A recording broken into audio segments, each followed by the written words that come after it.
Hey, Sun Devil fans, Sandy Charles here for DevilsDigest.com, and I'm joined by our publisher, Hode Rubino, as we preview this weekend's game. ASU travels to LA to take on UCLA at the Rose Bowl.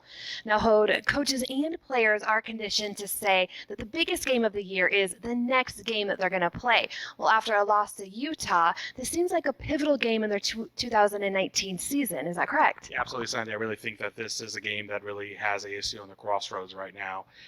I think first and foremost, they want to show progress over last year, and not that 5-2 is not progress because we're 3-4 after 7 games in 2018, but you still need to take that extra step. And I think a win against UCLA will say a lot about where this program is now compared to 2018.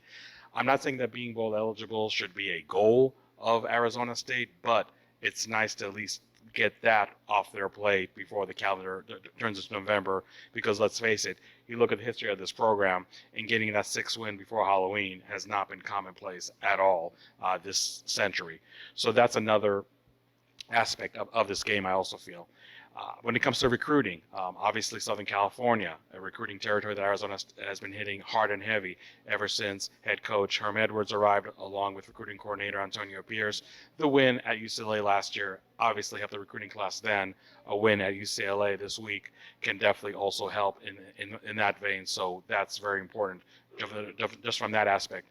And when you look at the Pac-12 South race, sure, the chances are slim after a loss to Utah, but they still are alive. And you want to enter a bye week. You want to enter the month of November with still those chances intact. And again, a win against UCLA can also achieve that feat. So, like you said, I know coach is always going to say the biggest game of the year is what's happening next week. But for all the reasons that I mentioned, I think the implications of this game are really, really pivotal for the Sun Devils.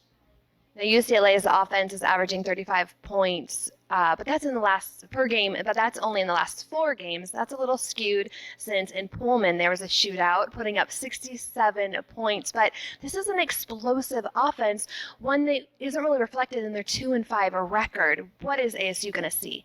Yeah, I mean, like you said, even though they're 2-5 overall, they're 2-2 in the Pac-12.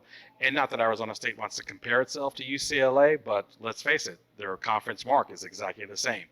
So this is a team that definitely has been playing better in October than it has in September. There's really no denying that. Their quarterback, Dorian Thompson-Robinson, is a young signal caller, plagued by inconsistency, which isn't really uncommon for a player as young as he is. But you look at the 2 Pac-12 games that he played from start to finish, and coincidentally or not, those are the 2 wins that UCLA has in Pac-12.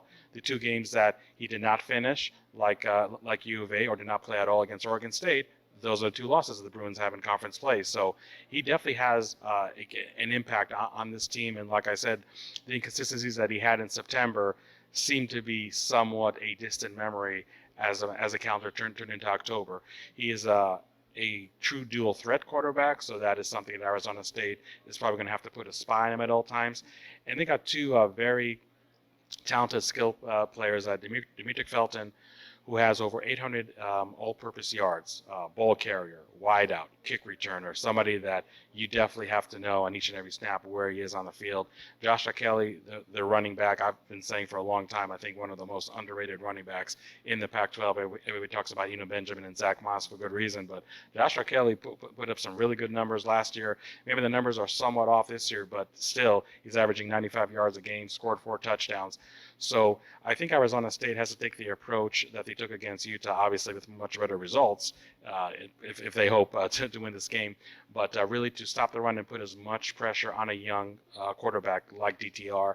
And I think they would gladly take their chances with UCLA's passing game, because, again, I think UCLA is really a typical run to set up the pass, whether it's Joshua Kelly, whether it's DTR running the ball. And look, whenever you have a head coach like Chip Kelly, even when you look at a team that's 2-5 and a team that won 3 games last year, there's a really deep bag of tricks that he has at his disposal. And again, I think with players like Felton and Kelly, he does also have some weapons at his disposal too. So it's one of those offenses where you can expect anything and everything. But I think, just like you could say at every other game, if Arizona State can really control the line of scrimmage and really disrupt the running back and really disrupt their quarterback, and really churn the UCLA offense to being one-dimensional, just a passing offense. I like ASU's chances here.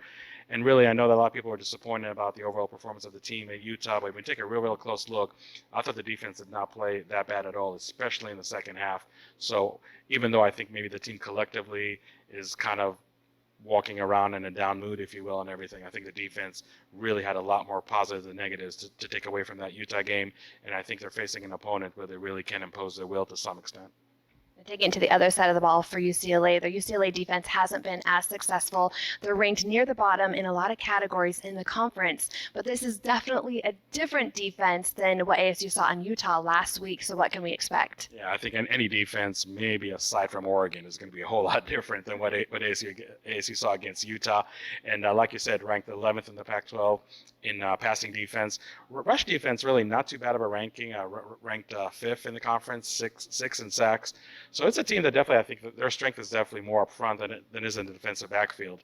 Now, I know Arizona State always is going to go into each and every game with the mindset that they want to establish the run early and often and let the passing game develop from there. But I think after passing for only 28 yards in Utah, and you're playing the 11th ranked pass defense in the Pac-12, if there's any game that this passing game should go absolutely wild, if there's any game where I think actually Arizona State should have more of a weight towards the passing game versus the running game, this is a game absolutely. So I really wouldn't be too stubborn with the running game over here. I think Jaden Daniels and his group of wide receivers can definitely have a really good bounce back game, if you will, after what happened against Utah. I really wouldn't force the issue with the run that much because I think this UCLA defense, again, just the rankings show themselves. 7 games of the season, you are what you are. I don't think you see a whole lot of change in any aspect of any team. So Arizona State, really, in my opinion, should find a lot of pay dirt in the passing game. And with such a young quarterback like Jaden Daniels, they really need a boost of confidence after what happened against Utah. So this is a prime opportunity for this passing game to really break out. And again, I wouldn't force too much for the running game because if there's any strength of this UCLA defense, it seems to be stopping the rush, especially when you compare it to stopping the passing game. We've talked about a lot of issues or aspects that can affect the Sun Devils this weekend, but also how important it is for them to be successful against UCLA. Do you see them pulling off the win? Yeah, this series is kind of interesting because a lot of the games have been one-score contests between both teams, but Arizona State actually won the last three or four games against UCLA. UCLA is kind of a weird team because they've yet to win a game at home. Obviously, negating circumstances, DTR didn't play against Oregon State. They had Oklahoma at home, so there are definitely some circumstances that would lend to being 0 and whatever at home. And Arizona State, and I know that it was not a good game against Utah, but by and large, when you look at the whole season, they played better on the road than they played at home. I mean, you look at a loss at Colorado at home, a win against Washington State, which they barely just won, and even the 2 non-conference games, we talked about this in the past, definitely not convincing performances. But now they're on the road, and like I said, aside from the game against Utah, they do play better on the road. So even though I don't feel this game is going to be a classic shootout, I think it's still going to come down to which defense is going to play better. And I think Arizona State does have a distinct advantage over there. Again, I just feel that their passing game can definitely break out in this contest.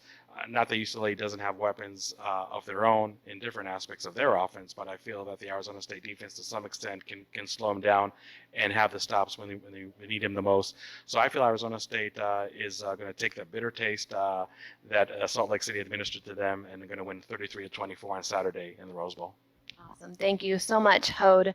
Keep it locked into DevilsDigest.com for all of our pregame coverage and, of course, live updates from the Rose Bowl and post-game coverage. Keep it locked into DevilsDigest.com. For Hode Urbino, I'm Sandy Charles. We will see you on Saturday.